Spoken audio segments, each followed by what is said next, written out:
Сәлеметсіздер ме менің YouTube арнамның көрермендері? Мен бүгін сіздерге ұшақ заттан тұратын муравейниктің рецебін айтамын. Достар, менің муравейнигіме лайк басып, коммент жазып, және подписация етіп кетуді ұмытпаңыздар. Олай болса, кеттік.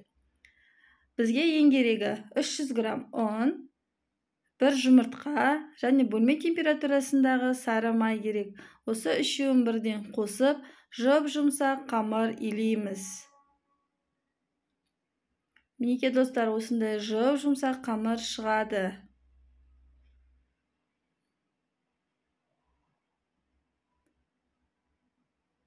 Қамырымызды алып, целлофан пакетке саламыз. Салып, тез-тез қату үшін шамалы тегістейміз. Қамырымызды 1 сағатқа морозильникке қойып аламыз. Қатқанша. Мінекей қатқаннан кейін пергамент қағазын жайып, теркадан өткіземіз.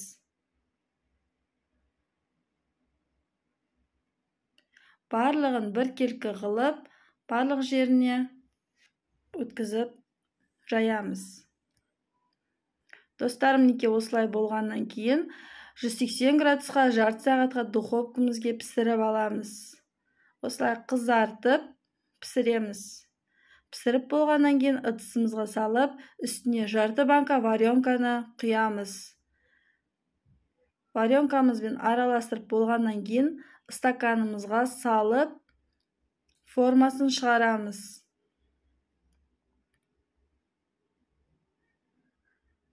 Неке достар, болды. Өте дәмді шайға жасап көріңіздер.